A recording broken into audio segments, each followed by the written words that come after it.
اس کے درجات کو بلند کرتے ہیں، اس کی نیکیوں کے اندر اللہ تعالیٰ اضافہ فرماتے ہیں۔ اگر بیماری سے شفا مل جائے تو اس کی دنیا کا بھی فائدہ ہے اور آخرت کا بھی فائدہ ہے کہ مزید زندگی مل جائے گی، نیکیاں کرے گا۔ اور کچھ بیماریاں انسان کے دل کو لاحق ہوتی ہیں جن میں حسد ہے، کینہ ہے، بغض ہے، ریا ہے، کبر ہے۔ یہ ساری وہ بیماریاں ہیں جن کا تعلق انسان کے قلب سے ہے۔ اور جب آدمی کا دل بیمار ہو جائے تو اگر اس کی علاج کی طرف آدمی متوجہ نہ ہو تو بعض اوقات یہ اتنی خطرناک ہوتی ہیں کہ اس کے پاس کچھ بھی نہیں رہتا سوائے اللہ کی ناراضگی کے۔ اور جب اللہ ناراض ہو جاتے ہیں آدمی سے تو پھر اس کے پاس کیا رہے گا؟ دنیا بھی اس کی بگڑی، آخرت بھی بگڑ گئی۔ انہی بیماریوں میں جو آدمی کو دل کی بیماریاں لاحق ہوتی ہیں ان میں ایک بیماری ہے حسد۔ یہ ایسی بیماری ہے کہ معاشرے کا کوئی شاذ و نادر ہی ایسا فرد ہوگا کہ جو اس بیماری سے پاک ہو، جس کے دل کے اندر حسد پیدا نہ ہوتا ہو، یا اگر پیدا ہوا ہو تو اس نے اس کا علاج کر کے، اس نے اس کی دوا اختیار کر کے اس کو ختم کر دیا۔ ورنہ پورے معاشرے کے اندر کوئی بھی ایسا شخص نہیں ہے جو حسد کی بیماری سے خالی ہو۔ اور یہ اتنی خطرناک بیماری ہے کہ اگر آدمی اس بیماری کے اندر مر جائے تو آپ صلی اللہ علیہ وسلم نے فرمایا کہ حسد اتنی بری بلا ہے کہ اس کے نتیجے میں آدمی کے پاس نیکیاں نہیں رہتی۔ اس کی نیکیوں کو حسد ایسے کھا جاتا ہے جیسے سوکھی اور خشک لکڑی کو آگ لگا دی جائے تو پھر وہ آگ اس کو چند لمحوں کے اندر مٹا دیتی ہے، یا بعض اوقات دھیمی دھیمی لگ کر کے اس کو ختم کر دیتی ہے۔ آج ہمارے معاشرے میں ہر شخص اس بیماری کا شکار ہے۔ اللہ رب العزت نے جن افراد کے اوپر فضل فرمایا ہو اور دل کی طرف وہ متوجہ ہوں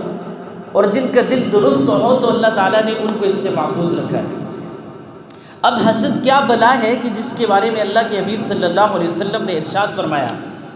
کہ ان ایاکم والحسد، کہ اے مسلمانوں حسد سے بچنا، فإن الحسد یأکل الحسنات کما تأکل النار الحطب، کہ حسد اتنی بری بلا ہے، اتنی بڑی بیماری ہے، اتنا بڑا گناہ ہے کہ جو نیکیوں کو ایسے مٹا دیتا ہے جیسے آگ خشک لکڑی کو مٹا دیتی ہے۔ اب اس حسد کی حقیقت کو سمجھیے۔ حسد ہے کیا کہ بھائی ہم ایک معاشرے کے افراد ہیں، ہمارا بھائی، ہمارا دوست، ہمارا ہمدرس، ہمارا ہم سبق، اس کو اللہ تعالیٰ کوئی ایسی نعمت عطا فرما دے جو ہمارے پاس نہ ہو تو بعض اوقات آدمی اس کے اوپر اتراتا ہے۔ اگر کسی کو اس کی بہت ساری مثالیں دی جا سکتی ہیں۔ مثلا کسی نے اچھا گھر بنا دیا، اب جس کے پاس اچھے گھر کی نعمت نہیں ہے تو بعض اوقات وہ اس چیز کی تمنا کرتا ہے کہ اس طرح کا گھر میرے پاس بھی ہو، اگرچہ اس کے بارے میں وہ برائی کا نہیں سوچتا، لیکن یہ اس حسد کی ابتدا ہے اور اس کا ادنیٰ درجہ ہے۔ اور دوسرا درجہ اس کا یہ شروع ہوتا ہے کہ فرض کیجئے اگر کسی کے پاس کوئی اچھا گھر ہے، اچھی گاڑی ہے، تو یہ آدمی یہ سمجھتا ہے کہ یہ اس سے چھن کر کے میرے پاس آ جائے، اس کے پاس نہ رہے۔ یہ حسد کا دوسرا درجہ ہے۔ اور حسد کا تیسرا رذیل ترین اور سب سے بدترین درجہ وہ یہ ہے کہ آدمی یہ سوچے، اس کے دل کے اندر یہ داعیہ پیدا ہو کہ وہ جو میرا بھائی جس کے پاس یہ نعمت ہے وہ اس سے چھن جائے، چاہے مجھے ملے یا نہ ملے۔ کسی کے پاس اچھی گاڑی ہے، اچھا لباس ہے، اللہ تعالیٰ نے اس کو عزت عطا فرمائی ہے، علم عطا فرمایا ہے، اس کے علاوہ دولت عطا فرمائی ہے، تو یہ اس بات کے اوپر یہ ہمیشہ فکر مند رہتا ہے کہ وہ جو عزت اس کو اللہ تعالیٰ نے دی ہے، وہ جو نعمت اس کو اللہ تعالیٰ نے عطا کی ہے، وہ اس سے چھن جائے، بھلے میرے پاس آئے یا نہ آئے۔ یہ حسد کا رذیل ترین اور سب سے بڑا درجہ ہے جو انسان کے لیے انتہائی مہلک ہے۔ آج دیکھ لیجئے کہ ہم میں سے کون ایسا شخص ہوگا کہ جس کو کبھی نہ کبھی ایسے حالات کا سامنا نہ ہو، لیکن جب کبھی اس طرح کے جذبات دل کے اندر پیدا ہوں تو اس کا علاج بھی اللہ رب العزت نے بتایا ہے، اللہ کے حبیب صلی اللہ علیہ وسلم نے بتایا ہے۔ اور یہ اتنا برا گناہ ہے جو آسمانوں میں سب سے پہلے اللہ رب العزت کی نافرمانی ہوئی اسی حسد کی بنیاد کی وجہ سے ہوئی۔ جب اللہ تعالیٰ نے فرشتوں سے کہا انی جاعل فی الارض خلیفہ، کہ میں زمین میں اپنا خلیفہ بنانا چاہتا ہوں، انسان کی تخلیق سے پہلے اللہ تعالیٰ نے انسان کو اتنا شرف، اتنی عزت اور اتنا مرتبہ عطا فرمایا ہے کہ اس کو زمین میں خلیفۃ اللہ کا لقب عطا فرمایا۔ اور ہمیشہ سے انسان کو اللہ تعالیٰ نے آزاد پیدا کیا ہے۔ آج ہم اگرچہ اس ملک پاکستان میں رہ رہے ہیں، ہم اگرچہ بظاہر آزاد ہیں، لیکن حقیقت میں ہماری آزادی مسلوب ہے، ہم آزاد نہیں ہیں۔ ایک وقت تک 1947 تک اور اس سے پہلے کے زمانے تک تو ہمارے اوپر انگریز حکمران تھے، اور جب انگریز چلے گئے تو انہوں نے اپنے کالے انگریزوں کو یہاں مسلط کر کے وہ چلے گئے، اور اس کے بعد وہ کالے انگریز انہی کے غلام ہیں، آج انہی کے تسلط کے اندر ہماری زندگی گزر رہی ہے۔ تو اللہ تعالیٰ نے انسان کو یہ اس کی تعلیم کے اندر یہ رکھا ہے، اس کی بنیادی فطرت کے اندر یہ رکھا ہے کہ وہ کبھی بھی غلامی کو قبول نہ کرے، ہمیشہ آزاد پیدا رہے۔ اللہ تعالیٰ نے اس کو آزاد پیدا کیا ہے اور آزادی کے ساتھ اپنی زندگی کو گزارے، یہ کسی کا غلام نہیں۔ اگر اس کے ساتھ غلامی جچتی ہے وہ صرف اللہ اور اس کے رسول کی غلامی ہے، اس کے علاوہ کسی اور کی غلامی انسان کے ساتھ مناسب نہیں۔ اللہ تعالیٰ ہمیں حقیقی آزادی نصیب فرما دیں، اور جس طرح اللہ تعالیٰ نے ہمیں آزاد پیدا کیا ہے ہم اپنے فیصلے کرنے میں بھی آزاد ہو جائیں۔ تو اللہ تعالیٰ نے انسان کو جو مرتبہ عطا فرمایا ہے وہ یہ ہے کہ یہ خلیفۃ اللہ فی الارض، یہ زمین میں اللہ کا خلیفہ ہے۔ جس وقت اللہ تعالیٰ نے حضرت آدم علیہ السلام کی تخلیق کے مرحلے کا آغاز کیا تو اس کے ساتھ اللہ تعالیٰ نے فرشتوں کو بلا کر کے کہا کہ انی جاعل فی الارض خلیفہ، میں زمین میں اپنا خلیفہ بنانا چاہتا ہوں۔ تو فرشتوں نے کہا کہ اللہ آپ ایسی مخلوق کو کیوں پیدا کرتے ہیں جو زمین میں جا کر کے قتل و غارت کرے گی، فساد مچائے گی؟ لیکن اللہ تعالیٰ نے کہا انی اعلم ما لا تعلمون، جس چیز کا علم مجھے ہے وہ تم نہیں جانتے، اس لیے میں یہ کروں گا۔ جب اللہ تعالیٰ نے آدم علیہ السلام کی تخلیق کر دی، پیدا ہو گئے، تو پیدا ہونے کے بعد آدم علیہ السلام کو اللہ تعالیٰ نے علم کی دولت عطا فرمائی۔ وعلم آدم الاسماء كلها، اللہ تعالیٰ نے یہ آدم علیہ السلام کو جب علم عطا فرمایا، اور یہ علم ایسی مجلس کے اندر سکھایا گیا جس میں فرشتے بھی موجود تھے، تو جس وقت اللہ تعالیٰ نے پوچھا تو آدم علیہ السلام کو جو سکھایا گیا تھا وہ سب بتا دیا، اور فرشتوں سے جب پوچھا تو وہ بتا نہیں سکے۔ اب اللہ تعالیٰ نے ایک فضیلت کا اظہار کرنا تھا کہ آدم کو علم کی وجہ سے یہ مرتبہ اور یہ مقام ملا ہے، تو اس مقام کے اوپر، اس موقع کے اوپر اللہ رب العزت نے فرشتوں سے کہا کہ آدم کو سجدہ کرو۔ اب فرشتے تو اللہ تعالیٰ کے حکم کے تابع انہوں نے حضرت آدم علیہ السلام کو سجدہ کیا، لیکن ابلیس کو کہا تو اس نے کہا ابا واستکبر وکان من الکافرین۔ اللہ تعالیٰ نے فرمایا کہ یہ ابلیس نے، شیطان نے انکار کیا اور اس نے تکبر اختیار کیا، اور اس کے نتیجے میں یہ کافر بنا۔ یہ وہ پہلا گناہ تھا جو تکبر ابلیس نے اختیار کیا، اس کی بھی بنیاد اس کے پیچھے حسد تھی۔ کیسے کہ اس نے اللہ تعالیٰ سے کہا کہ میں ایک ایسی مخلوق کو سجدہ کیوں کروں کہ جس کو تو نے مٹی سے پیدا کیا ہے اور مجھے تو نے آگ سے پیدا کیا ہے، اور دونوں کے اندر زمین و آسمان کا فرق ہے، ایک کے اندر بلندی رکھی ہے، دوسرے کے اندر پستی رکھی ہے۔ ایسی مخلوق اس پست کو کیسے سجدہ کر سکتی ہے جو خود بلند اور برتر ہو؟ تو اللہ رب العزت کے حکم نہ ماننے کی وجہ سے اللہ رب العزت نے ابلیس کو اپنی مجلس سے نکال دیا، اور وہ مقام اور مرتبہ جو اس کو اعزاز ملا تھا، عالم تھا، عارف تھا، عابد تھا، سارے اس کو جو القابات ملے تھے اللہ رب العزت نے اس سے لے لیے۔ یہ کتنا بڑا اس کا نقصان ہوا جس کا ازالہ وہ تا قیامت بلکہ اس کے بعد بھی نہیں کر سکے گا۔ اس کی ابتدا کہاں سے ہوئی کہ اس کے پیچھے بھی جو محنت تھی اور جو جذبہ تھا وہ حسد کا جذبہ تھا، جس کے نتیجے میں شیطان اللہ رب العزت کا نافرمان بنا۔ اب دیکھیے زمین پہ آئیے کہ اللہ رب العزت نے جب آدم علیہ السلام کو پیدا کیا،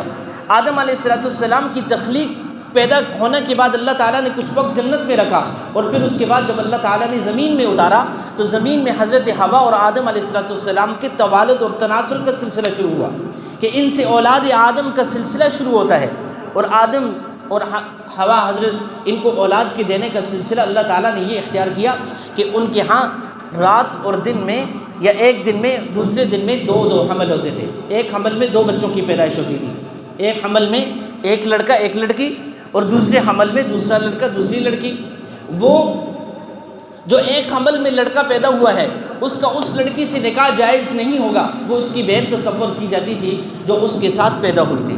اور اس کا نکاح اس لڑکی سے کیا جاتا تھا جو اس کے دوسرے حمل کے ساتھ پیدا ہوئی تھی۔ اس طرح آدم علیہ السلام کے 2 بیٹوں کے درمیان لڑائی ہوئی، حابیل اور قابیل کے درمیان۔ ان میں سے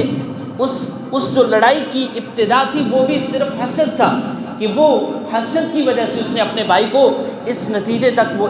اس گناہ کا اس حسد کی ابتدا ہوئی، اور اس کے نتیجے میں اس نے اتنے بڑے گناہ کا ارتکاب کیا کہ اس نے زمین میں ایک ناحق انسان کا قتل کر کے آنے والے انسانوں کے قتل کا اپنے اوپر بوجھ اٹھا دیا۔ اس کو بھی دیکھ لیجئے، آسمانوں میں بھی سب سے پہلا گناہ حسد، اور زمین میں بھی سب سے پہلا گناہ حسد کی وجہ سے ہوا۔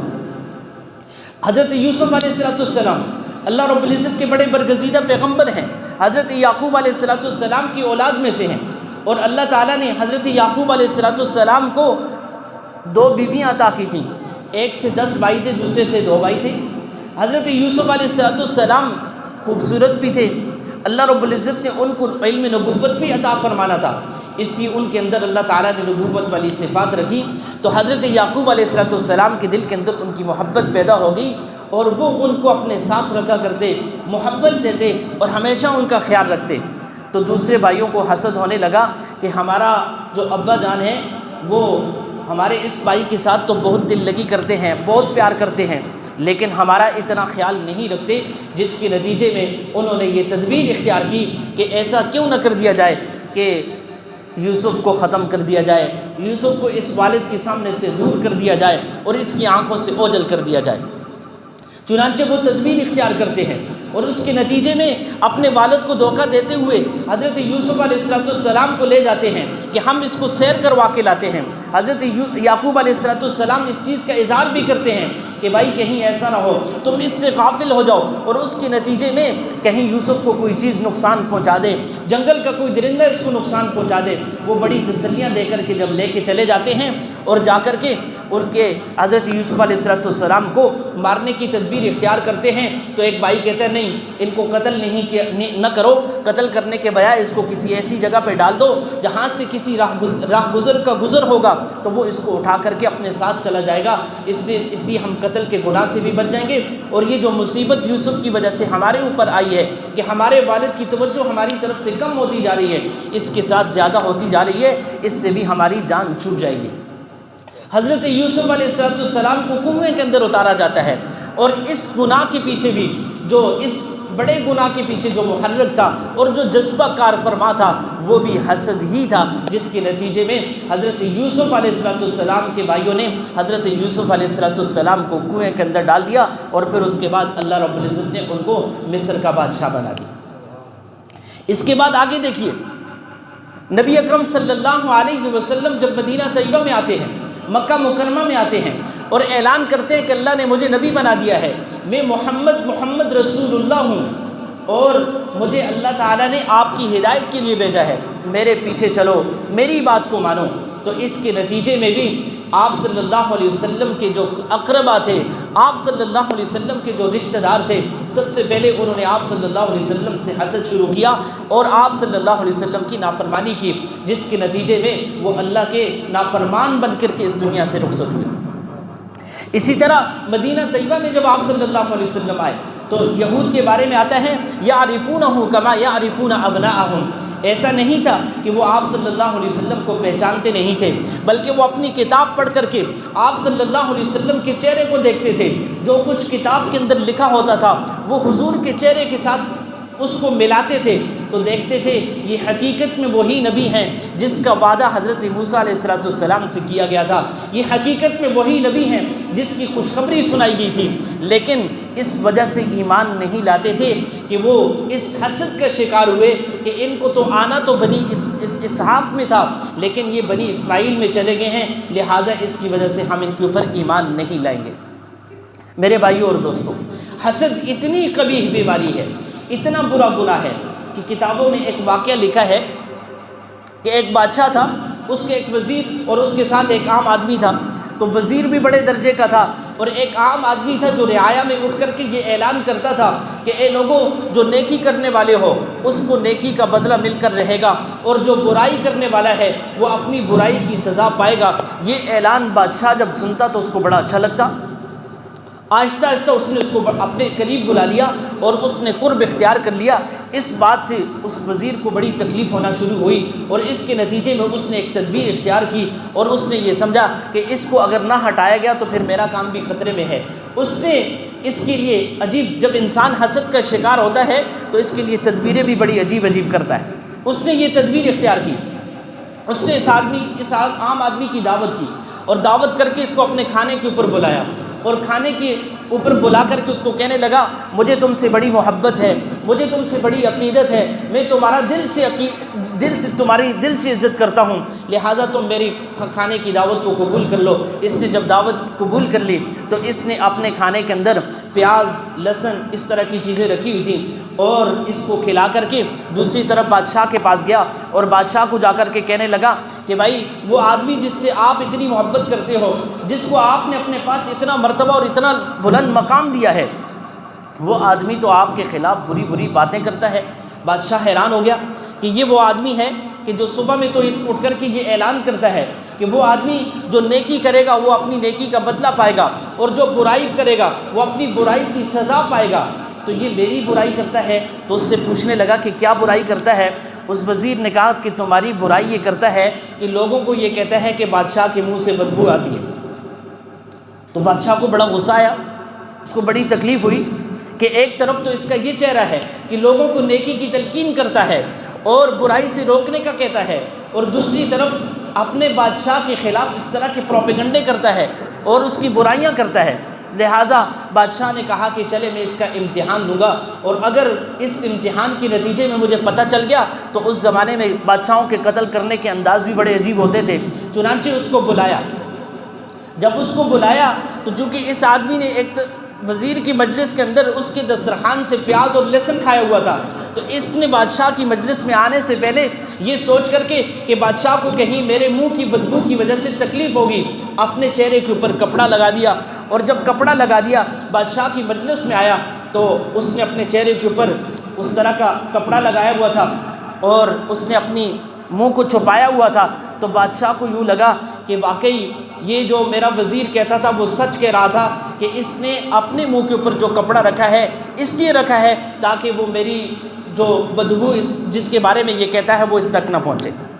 لہٰذا اس نے اپنے پاس بٹھایا اور بٹھا کر کے اس نے ایک خوبصورت رکعت دکھا، اس کو بہترین قسم کے لفافے کے اندر بند کیا، اور بند کرنے کے بعد اس نے اس کو اس کے حوالے کر دیا اور اس کو کہا کہ میرا فلاں گورنر ہے، اس کو جا کر یہ پہنچا دو۔ اب جب وزیر نے یہ دیکھا تو اس کے منہ کے اندر پانی آ گیا کہ میں تو اس کے لیے یہ تدبیر اختیار کر رہا تھا کہ اس کو بادشاہ سے دور کروں، بادشاہ کو اس سے دور کروں اور اس کو اس کے بادشاہ کی نظروں کے اندر گرا دوں۔ اب تو معاملہ مزید الٹا ہو چکا ہے، بادشاہ نے تو بجائے اس کو اپنی مجلس سے نکالنے کے اس کو تو انعام دے دیا ہے۔ لہٰذا جب اس کی اور وزیر کی ملاقات ہوئی تو وزیر نے کہا کہ بھائی یہ تم سادے آدمی ہو، اتنا لمبا اور اتنا دور سفر کہاں کرو گے، اس لیے